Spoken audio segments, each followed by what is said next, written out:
রাজ্যসভার আসনটি নিয়ে লড়াইয়ের বৃত্তের মধ্যে রয়েছেন বিজেপি প্রদেশ সভাপতি রাজীব ভট্টাচার্য, প্রাক্তন কেন্দ্রীয় মন্ত্রী প্রতিমা ভৌমিক, প্রাক্তন সাংসদ রেবতী ত্রিপুরা। এই তালিকায় সর্বশেষ নাম সুবল ভৌমিক। দিল্লির নেতৃত্বদের ফোকাস রয়েছে তাদের উপর। তাছাড়া টিআইডিসি চেয়ারম্যান নবাদল বণিকের নামও তালিকার মধ্যে এসেছে বলে জানা যায়। এই তালিকার মধ্যে প্রথম তিনজন দিল্লির নেতৃত্বের কাছে পৌঁছে গেছে। অপরদিকে সুবল ভৌমিকের নাম রাজ্যের একাংশ বিজেপি নেতৃত্ব ও কর্মীদের দিল্লির কেন্দ্রীয় নেতৃত্বকে বিবেচনার জন্য পাঠিয়েছে বলে জানা গেছে। লোকসভা নির্বাচন সাঙ্গ হবার পর রাজ্যে ত্রিস্তর পঞ্চায়েত নির্বাচনের পালাও শেষ। এবার রাজ্যসভায় আসন নিয়ে দৌড়ঝাঁপ শুরু হয়েছে। রাজ্যসভায় শাসক দলের 4 নেতা নেত্রীর মধ্যে একজনকে মনোনয়ন দেওয়া হতে পারে বলে প্রদেশ বিজেপি দলের নেতৃত্বের অনুমান। তবে শেষ সময়ে কার ললাটে আসনটি জুটবে তা নিয়ে আগ্রহ তৈরি হয়েছে সাধারণ মানুষের মধ্যেও। তবে দিল্লির নেতৃত্ব কোন নামের পেছনে শিলমোহর দেবে তা এখনো বলা কঠিন। অনুমান করা হচ্ছে সোমবার এই ব্যাপারে কোনো সিদ্ধান্ত আসতে পারে।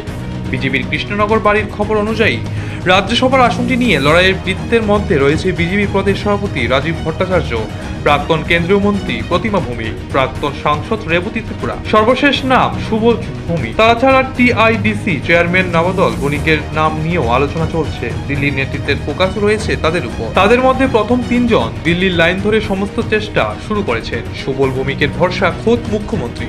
তথ্য বলেছে ইতিমধ্যেই রাজ্যসভার আসনে টিকিটের জন্য নেতা নেত্রীদের দিল্লিতে আসা যাওয়া শুরু হয়েছে। তবে শেষ কথা বলবে দলের কেন্দ্রীয় নেতৃত্ব। যতদূর খবর সম্ভবত বিরোধী দলগুলো রাজ্যসভায় উপনির্বাচনে কোনো প্রার্থী দেবে না। ত্রিপুরায় একমাত্র রাজ্যসভার আসনটিতে এর আগে রাজ্যসভার সাংসদ হিসেবে নির্বাচিত হয়েছিলেন বর্তমান মুখ্যমন্ত্রী ডক্টর মানিক সাহা, কিন্তু তিনি মুখ্যমন্ত্রী পদে দায়িত্ব নেবার পর রাজ্যসভার আসনটিতে ইস্তফা দেন। পরে সেখানে রাজ্যসভার সাংসদ হিসেবে মনোনীত হন প্রাক্তন মুখ্যমন্ত্রী বিপ্লব কুমার দেব। এতদিন ধরে তাই রাজ্যসভায় সাংসদ পদে ছিলেন বিপ্লব কুমার দেব, কিন্তু লোকসভার পশ্চিম ত্রিপুরা আসনে নির্বাচনে জয়লাভ করায় স্বাভাবিকভাবেই রাজ্যসভায় সাংসদ পদ থেকে ইস্তফা দিতে হয়। ফলে রাজ্যসভায় উপনির্বাচন আগামী 3 সেপ্টেম্বর অনুষ্ঠিত হবে। এই আসনে রাজ্য থেকে শাসক দলীয় প্রার্থী কে হবেন তা নিয়ে বেশ কয়েকদিন ধরে জল্পনা কল্পনা চলছে। উঠে এসেছে বেশ কয়েকটি নাম। অপরদিকে রাজ্যসভার প্রার্থী হিসেবে সোমবার থেকেই মনোনয়ন জমা দেওয়ার কাজ শুরু হবে। ফলে শাসক দলের প্রার্থী কে হবেন তা নিয়ে জল্পনা কল্পনা এখন তুঙ্গে। যে নামগুলো সামনে এসেছে তার মধ্যে প্রদেশ বিজেপি সভাপতি রাজীব ভট্টাচার্যের নাম বেশ জোরালোভাবে আলোচিত হচ্ছে।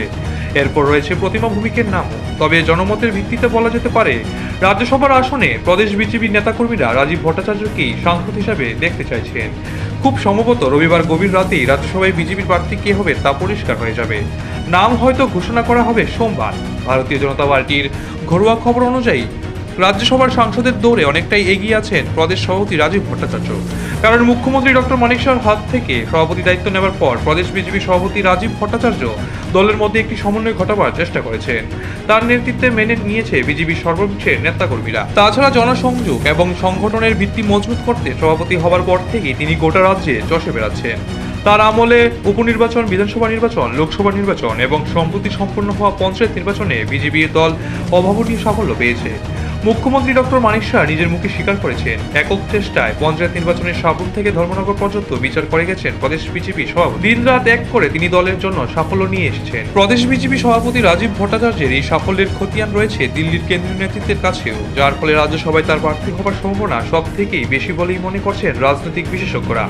তবে সংবাদ সূত্রে প্রকাশ, বিজেপির সভাপতির সাথে সমানভাবে পাল্লা দিয়ে দৌড়াচ্ছেন প্রাক্তন কেন্দ্রীয় প্রতিমন্ত্রী প্রতিমা ভৌমিক। তিনিও প্রবলভাবেই রাজ্যসভার প্রার্থী পদের দাবিদার। সদ্য সমাপ্ত লোকসভা নির্বাচনের প্রতিমা ভৌমিককে টিকিট দেয় নিদল। এই অবস্থায় নিশ্চিতভাবে দলীয় নেতৃত্ব এই সিনিয়র নেতৃত্বকে রাজ্যসভাতে পাঠানোর সিদ্ধান্ত নিলে অবাক হওয়ার কিছু থাকবে না।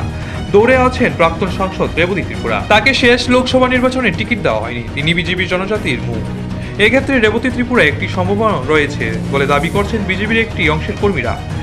সম্ভাব্যদের তালিকায় রয়েছেন সুবল ভৌমিকও। তবে কেন্দ্রীয় নেতৃত্ব তাকে কতটা গুরুত্ব দেবে তা নিয়ে সন্দেহ রয়েছে। এই মুহূর্তে সুবল ভৌমিক মুখ্যমন্ত্রীর লবির, এমনটাই প্রচার বিজেপি মন্তরে। স্বাভাবিকভাবেই রাজ্যসভার টিকিটের ক্ষেত্রে সুবল ভৌমিকের মূল ভরসা মুখ্যমন্ত্রী। তবে এটাও বাস্তব 2018 সালে রাজ্য বিজেপি সরকার প্রতিষ্ঠা হওয়ার পেছনে সুবল ভৌমিকের একটা বড় ভূমিকা ছিল। যদিও তিনি পরবর্তী সময়ে বিজেপি ছেড়ে বেরিয়ে গিয়েছিলেন, কিন্তু দলের শীর্ষ নেতৃত্ব যদি তার পুরনো দিনের পারফরমেন্সের কথা মাথায় রেখে তাহলে কপাল খুলতে পারে সুবল ভৌমিকের। তার জন্য অবশ্যই গুরুত্বপূর্ণ ভূমিকা পালন করতে হবে মুখ্যমন্ত্রীকে। বিজেপি সদর দপ্তরে গুঞ্জন, এই 4 নেতা নেত্রী আপাতত দৌড়ে রয়েছেন, কিন্তু ভাজপার কেন্দ্রীয় নেতৃত্ব কার উপর ভরসা রাখবেন তা বলা কঠিন। এই মুহূর্তে তারা 4 জন আছেন, কিন্তু পর্দার আড়াল থেকে কোন নতুন মুখকে রাজ্যসভায় পাঠিয়ে দিতে পারে বিজেপি, তবে শেষ দেখার জন্য অপেক্ষা তো করতেই হবে।